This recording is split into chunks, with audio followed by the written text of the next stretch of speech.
I thought getting guests on my podcast would be impossible when starting out. 3 months later, I've already secured dream guests, including SpaceX co founder Jim Cantrell and over 40 plus high performers, including 10 best selling authors. And today, I'll show you the tactics I've used so you could do the exact same for your podcast. First, I'm going to tell you the best type of person to target to increase your chances of a guest coming onto your show. Then I'm going to tell you exactly what you need to say when contacting that person to increase their chances of saying yes to come onto your podcast.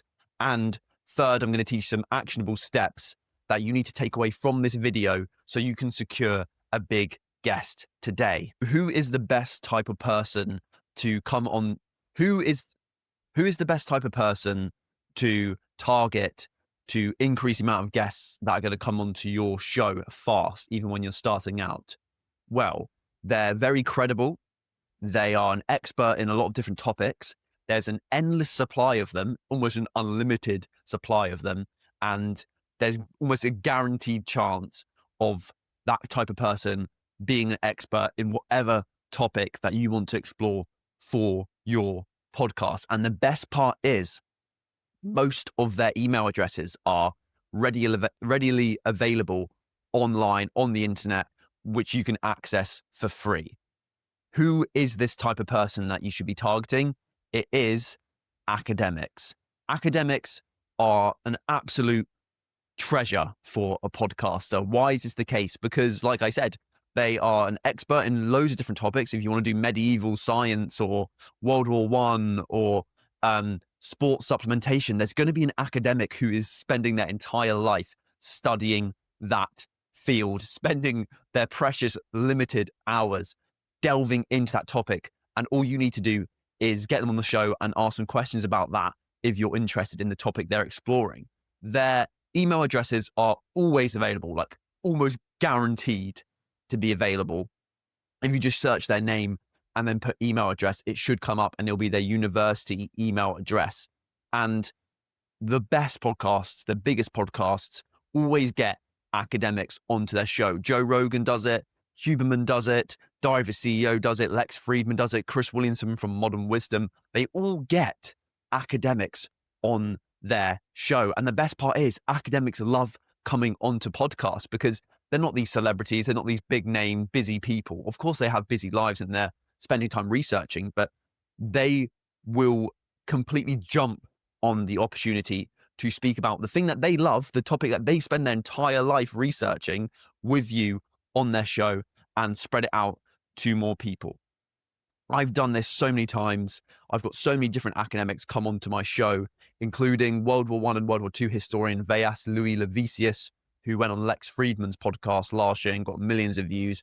I found his email. I contacted him and he came on the show and it was absolutely awesome. So in the next section, I'm going to tell you the exact steps and things that you need to put into your emails to increase the chances of this type of guest to say yes. Okay, so what do we put in the emails to send to these leading academics to try and increase the chances of them being guests on our podcast, on your podcast?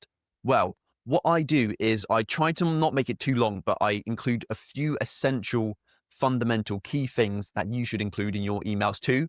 And these are the things that have got me so much success and allowed me to record with over 40 plus guests and counting and get a like 10 to 20 or even 30% yes ratio from the amount of emails I send. So these tactics do work. I promise you. I absolutely promise you.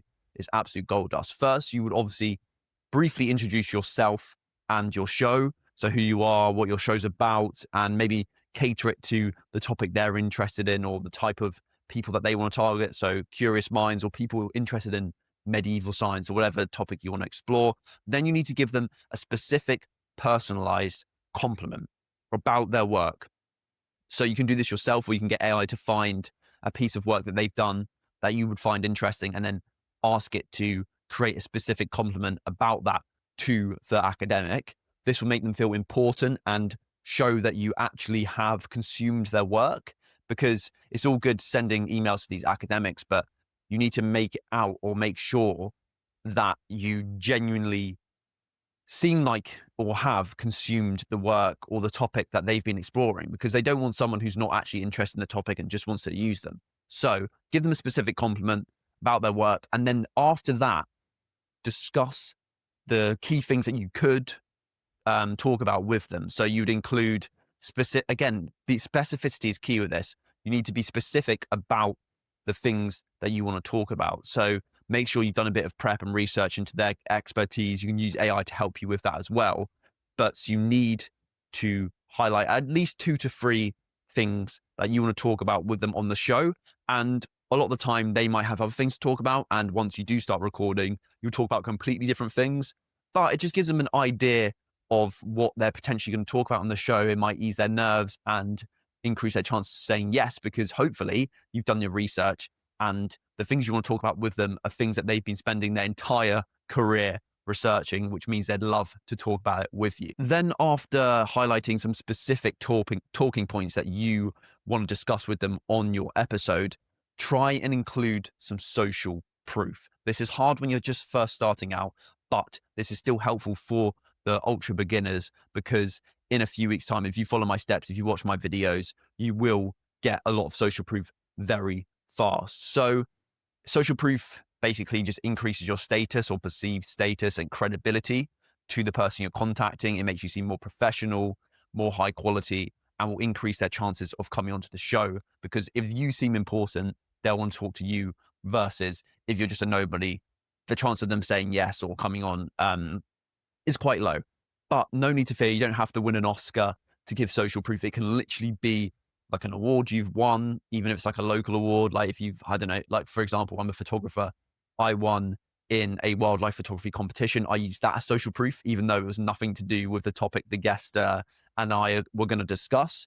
Or you could talk about the numbers your show's getting, even if it's like tens of thousands of views in total. Use that as social proof, because that's better than not saying anything.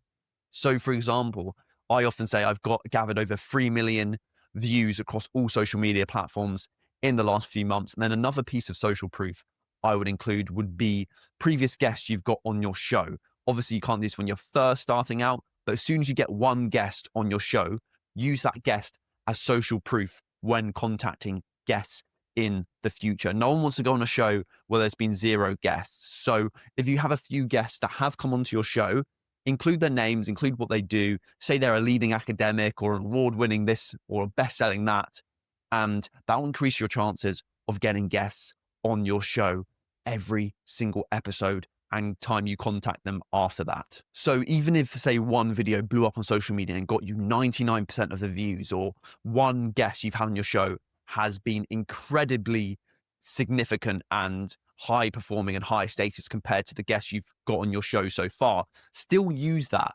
because all you need is one number, one example that you are who you say you are, a professional podcaster who gets a lot of views, who's getting a growing audience. You can even talk about the percentage increase in your show. So instead of talking about the absolute number, like you've gained 2 subscribers this week, tell them instead that your show is increasing by 200%. If you are starting from 0 subscribers, for example, if your show grows by 2 subscribers this week, in your email when contacting potential guests, include that your show has increased 200% in recent weeks, because it has. That's a fact. You'll talk about the percentage increase when you have a small audience instead of the absolute objective increase, because you just want to cherry pick basically whatever number or stat or guest makes your podcast seem super credible, and use that when contacting potential guests to come onto your show. It will just increase the chances of them being persuaded and saying yes to come onto your show, because you have proof that you are a pro podcaster and the show is growing and therefore worth their time. Then I would end the email with a call to action. This is simply just, would you be open to join the show? Maybe include how long you expect the episode to be. Say that you're flexible, you can work around their busy schedule, and then just say, would you be open to join the show? And then thank you, and then just sign off with your name. And then if they don't respond, I've said this in many other previous videos, a lot of the time they won't respond to the first email, but they will respond to the second email or the third email. So a few days after the initial email, try and send them a follow-up. Make it shorter, cover the key points that we've discussed, and then hope for the best. And then a week after that, if they still haven't responded, which I highly doubt, normally people do respond to the second follow-up, to the second email, give them another follow-up. And if they don't respond to that, then I would probably leave it and focus on some other guests. But follow-up is such a good tactic that you need to be doing if you want to get guests onto your podcast, because a lot of people don't respond to the first email because they're busy or they forget and they answer it in their head, and then they get on with the rest of their lives. If you just remind them, hey, I'm still here. I still want you to come. Want you to come onto my show. I still think you're important. They'll be like, oh, yes, I forgot to reply to that. I was going to do that last week. Let me reply now because I genuinely want to come onto the show. So that is a very good tactic I use to increase the chances of a guest saying yes to come on to my show. So now you know who to target to come onto your show, to come onto your podcast. Now you know what to say when you're contacting that person to come onto your show to increase their chances of saying yes. Now, what are some actionable steps you need to take to genuinely get academics and your dream guests onto your podcast? Well, first, you need to choose a topic to explore. So let's use medieval science again as an example. Say that's what you want to cover onto your podcast.